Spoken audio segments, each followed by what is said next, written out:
Hello and welcome back to the channel. I got a little bit of a refresh going on, trying to make Sailor Nep like a more of like a thing, like a more bit defined.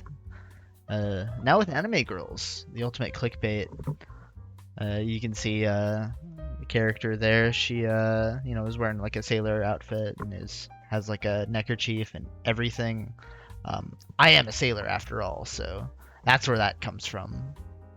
Lord knows my channel needs the clickbait after all this inactivity. Look, I like uploading videos. It's just sometimes it's a process.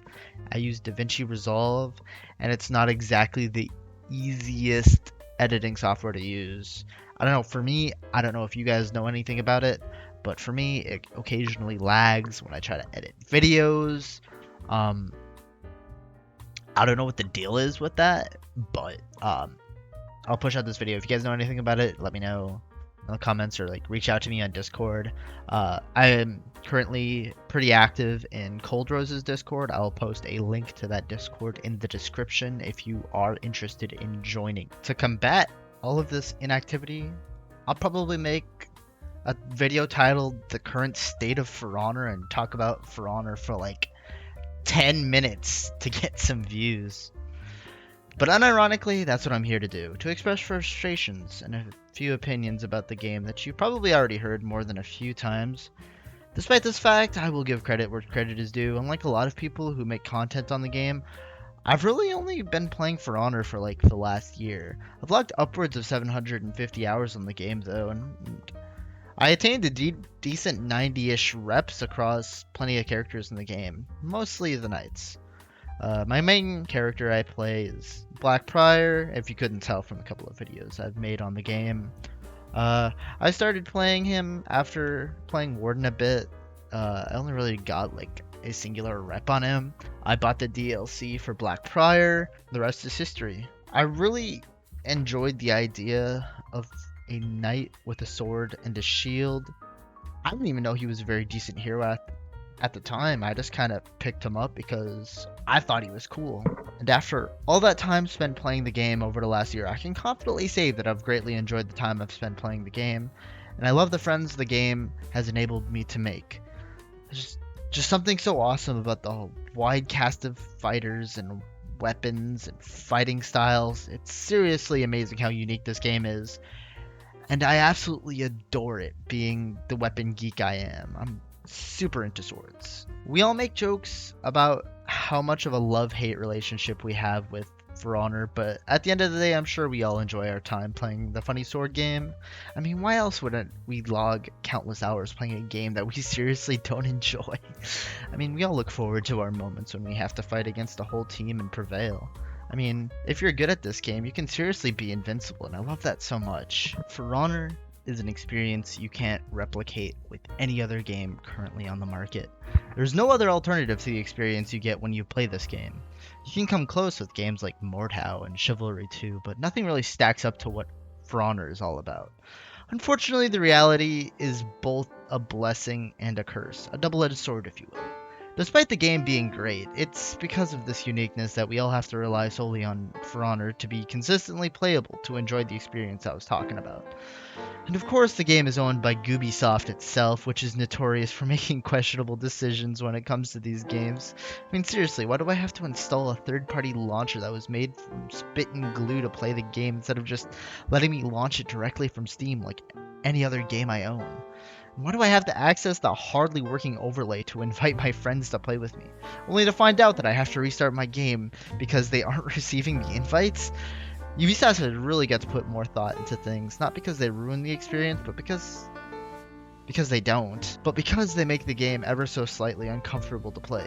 Though I will admit, they have made changes to the launcher and overlay that make the processes a bit smoother, but I'd much rather manage that stuff with just a normal Steam launcher. But enough about Ubisoft themselves. Many people like myself have quite a bit of gripes with For Honor Team specifically, with all the terrible balance changes, the lack of new maps, the overpowered new hero releases, the ludicrous reworks, and the lack of decent game modes to play. Before I dig deeper into these frustrations, I do have to give credit to the team where credit is due. It's obvious the team loves the game and wants to keep it going, but despite this, it's become increasingly obvious that the budget for the game has been dropping ever so slightly year after year. This would explain the decisions for all the reused animations, the lack of content. Honestly, I can't blame the team too much for this. In spite of this, we are still receiving new heroes on time, new content is being added on schedule like promised, and we have a calendar for the year telling us what to expect, like the new Viking hero coming up very soon. I'm excited to see what the new Viking hero is going to be. My friend thinks he or she is going to have a shield and axe, but honestly, I'm not too terribly sure about the team adding another hero with a shield. The last thing we really need is another all-guard hero. God. With all that being said, my grievances with the balance issues of the game lie unanswered. I mean, hear me out right. They added a Fira to the game and everybody was complaining about how strong she was, and the balance team said, well, everyone's complaining about Fira. What should we do? And then they buffed Berserker's dodge recovery and Shaman's soft faint lights for no fucking reason at all. I unironically think that JC does a keg stand before making the final balance decisions in this game. This isn't even a new development. The team has been making these terrible decisions for a while now. Like after Yorm's rework came out to play on testing grounds, the community is up in arms about how overpowered it was to be able to get 2 heavies off of a GB. JB said verbatim, because often it looks like we're doing big blanket changes or big things that might look like a bit strange, but often enough, like I said, we do these because we need to get a pure unbiased data on everything, right? In essence, what he said was that they push out these updates and balance changes to see how the community reacts, to only then make their decision on the balance changes instead of just testing the balance changes and adding additions with their own quality assurance, which honestly might not exist considering the fact the budget is dropping. JC is like the new Gabe Newell to me. He's like making all of these balance changes on a whim and they're treating it like it's Counter-Strike right now. Though I am excited for Counter-Strike 2, but that's a different video. I can only hope the For Honor team can make some good changes to the game, and the future looks promising. We have received Tester Metal in the shape of Death by Metal once more, which is fantastic, lots of good armors, and at the time of me writing this strip, realistic duels are live, which means you can get the Apollyon color once again after a very long couple of years. There's even more to look forward to in the future, and I think For Honor team is honestly on a good path towards making For Honor great again. Anyways, that's really all I have to say during this video. If you agree or disagree with me, please let me know down in the comments, because like I said, I've really only been playing this game for the last year, so I don't have the experience of all the For Honor veterans. With that being said, I hope you all have a good day, and thank you for watching. See you later.